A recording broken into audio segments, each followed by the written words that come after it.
전도서 4장은 하나님 없이 해 아래 살아가는 사람들과 하나님 은혜 안에 살아가는 사람들의 모습을 비교하면서 보여주고 있는데요. 먼저 하나님 없이 해 아래 살아가는 사람들에 대해서 살펴보도록 하겠습니다. 4장 1절을 보면 내가 다시 해 아래에서 행하는 모든 학대를 살펴보았도다. 보라, 학대받는 자들의 눈물이로다. 그들에게 이로자가 없도다. 그들을 학대하는 자들의 손에는 권세가 있으나 그들에게는 이로자가 없도다. 전도서를 기록했던 저자는 하나님이 없는 해 아래에서 살아가는 삶 속에서 힘이 강한 자들이 힘이 없는 자들을 학대하는 모습을 본 거예요. 학대받는 자들에게는 뭐가 보였냐면 눈물이 보였어요. 학대하는 자들에게는 뭐가 보인가요? 권세가 보였어요. 힘으로 지배되는 세상 속에서 이런 불합리한 일들이 보인 거죠. 더욱 힘든 건 뭐냐면 학대받는 자들을 위로할 자가 없다는 거예요. 결국 하나님밖에 없다는 것을 말해주고 있는데 이 세상에는 그런 학대받는 자들을 편에 서는 사람이 없는 거예요. 다 자기 이익을 따라. 그러니까 죄가 들어오면서부터 힘이 강한 자와 약한 자로 나눠지잖아요. 강한 자가 약한 자를 지배하는 그런 약육강식의 세계가 이루어져 있죠. 그런 세상이 보이는데 이루할 자가 없다. 이걸 이제 해 아래 살아가는 사람들 속에서 이 전도서를 기록했던 저자가 보고 있는 거예요. 4장 4절을 보면 내가 또 본즉 사람이 모든 수고와 모든 재주로 말미암아 이웃에게 시기를 받으니 이것도 헛되어 바람을 잡는 것이로다.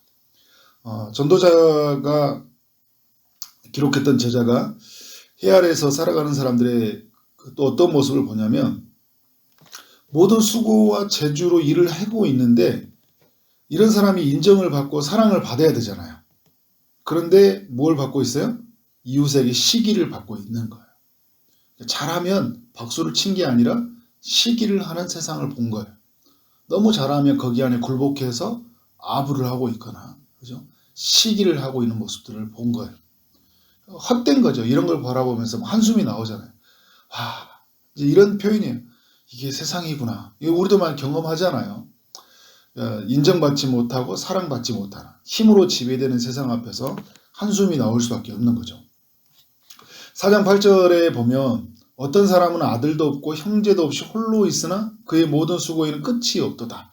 또 비록 그의 눈은 부요를 족하게 여기지 아니하면서 이르기를 내가 누구를 위하여는 이같이 수고하고 나를 위하여는 행복을 누리지 못하게 하는가 하여도 이것도 헛되어 불행한 노고로다.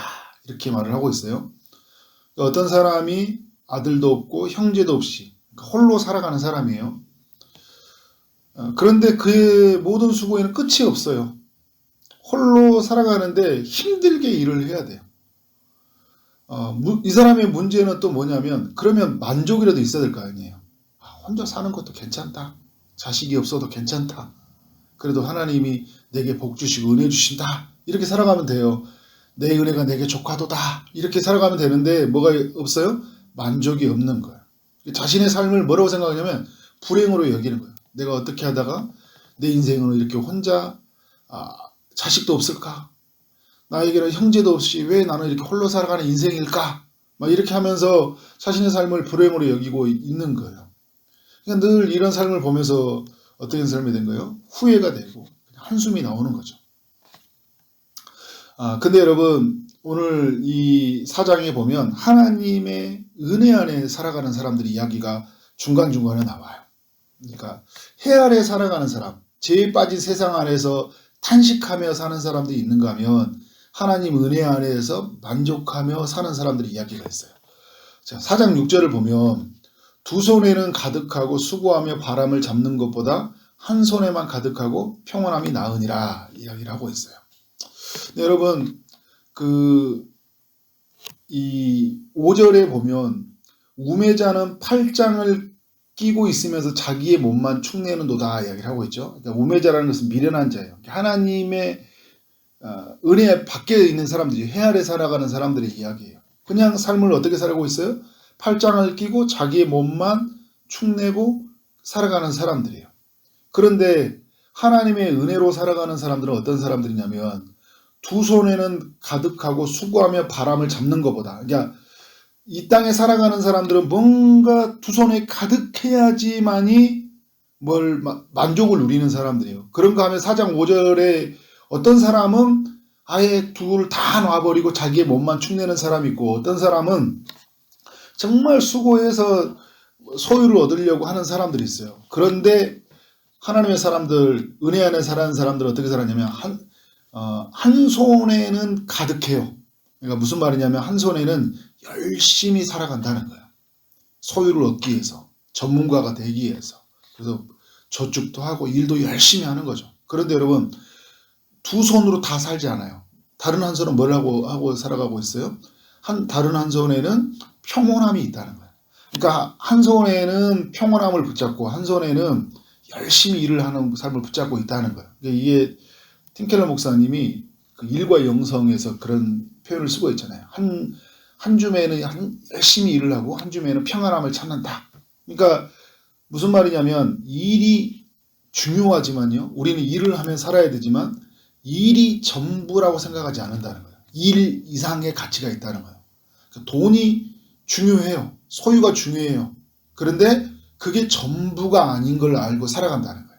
이게 이 땅에 하나님의 은혜 아래 살아가는 사람들의 발견된 지혜예요. 여러분, 살아가면서 이 지혜를 발견하는 게 굉장히 중요해요. 돈보다, 소유보다, 그리고 건강, 여러 우리가 가지고 있는 그 모든 것보다 중요한 그게 뭐예요? 평온함이죠. 이 평온함이 누구로부터 와요? 하나님으로부터 오는 거잖아요. 하나님으로부터 오는 평안으로 나는 살 수밖에 없는 존재다라는 것을 이 세상을 살아가면서 그것을 발견하게 된다는 거예요. 누가요? 하나님의 은혜 안에 살아가는 사람들이. 그래서 그 하나님의 은혜 안에 살아가는 사람들은 이걸 절대 놓치지 않으려고 해요. 평온함을 놓치고 돈을 선택하려고 하지 않아요. 내가 평온함을 선택하기 위해서 돈을 포기하는 거예요. 부자 청년에게 예수님이 요구했던 것처럼 다 주고 너는 나를 따르라 이야기를 하잖아. 평온함을 선택하라는 거잖아요. 이 지혜를 발견한 거죠. 4장 9절부터 12절까지는요. 하나님의 은혜 안에 살아가는 사람들의 그 모습을 보여주고 있는데, 어떤 사람이 8절에서 말할 때 아들도 없고 형제도 없이 홀로 살아가고 있는데 수고에는 끝이 없다 하면서 자기 자신이 만족을 못 누린다고 했잖아요. 근데 이 사람은 어떤 사람이에요?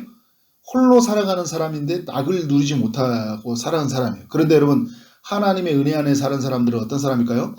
여러 사람들과 함께 수고하며 사는 사람들이에요. 그게 이제 4장 9절부터 12절까지 나오고 있는 거예요. 두 사람이 한 사람보다 나으면 그들의 수고함으로 좋은 상을 얻을 것입니다. 함께 살아가는 기쁨을 얻는 사람들이에요. 혼자가 아니라 공동체로 살아가야 된다는 것을 알고 있는 사람인 거죠. 그래서 이런 사람들과 어떤 삶을 살아갑니까? 넘어져 있으면 함께 일으켜주고 붙들어주는 삶들.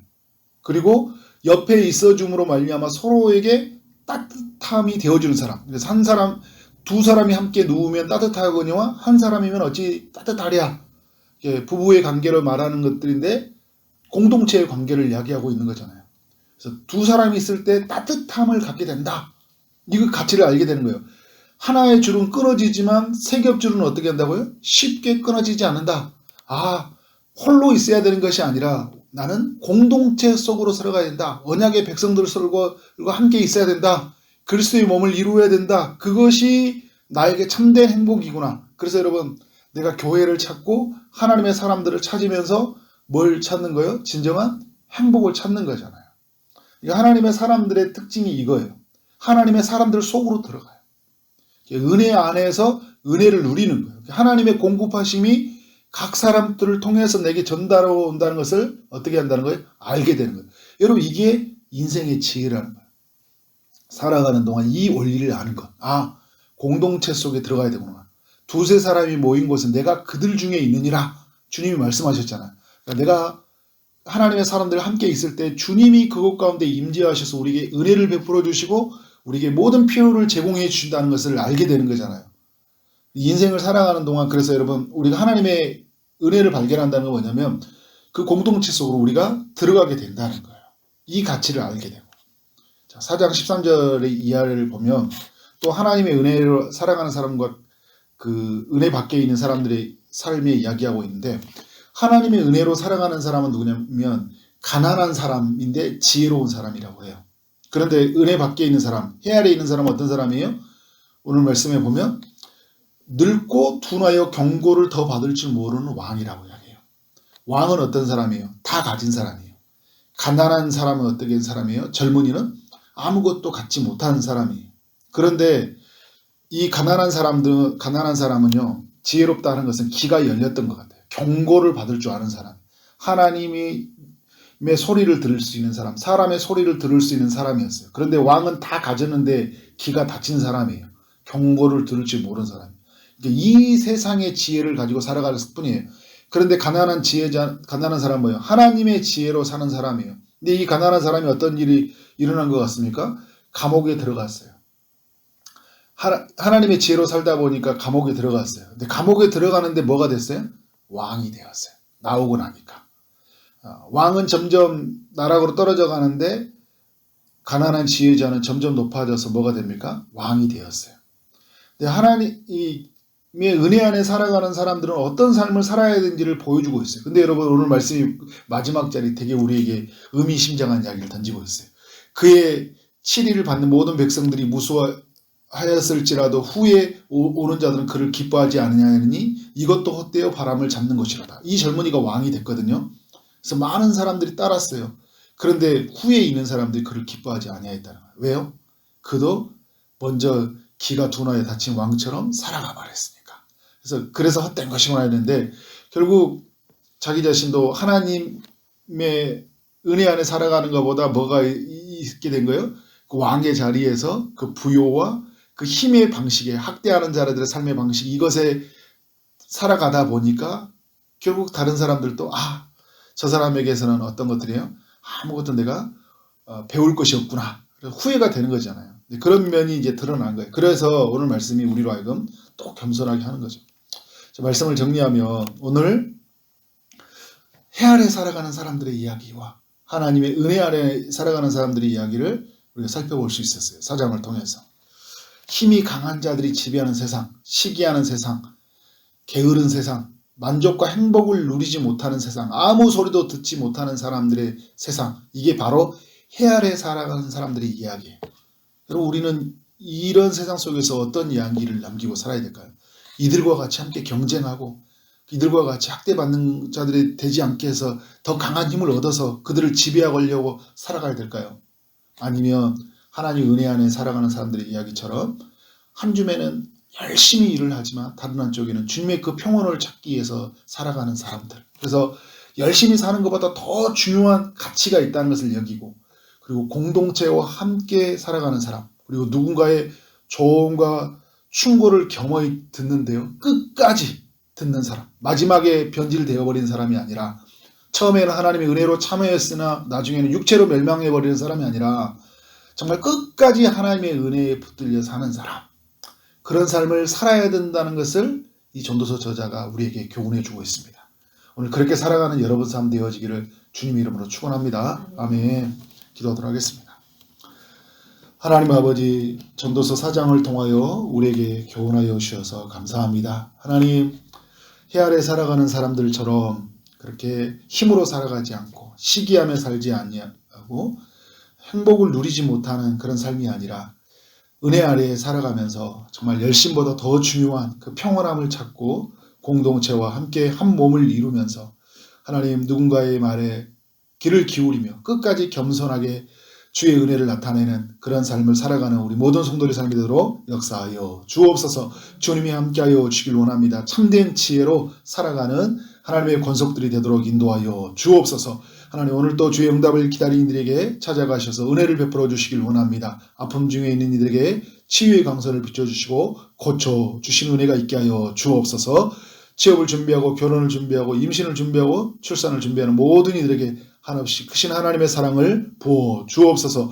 오늘 하루를 주신 하나님께 감사드립니다. 만나는 모든 사람들에게 주의 사랑이 흘러가기를 원합니다. 주님, 우리의 삶의 모든 일을 통해 하나님께 영광이요 우리 모두에게는 큰 기쁨이 되는 하루 되게 하여 주옵소서. 예수 그리스도 이름으로 기도를 쌓옵나이다. 아멘.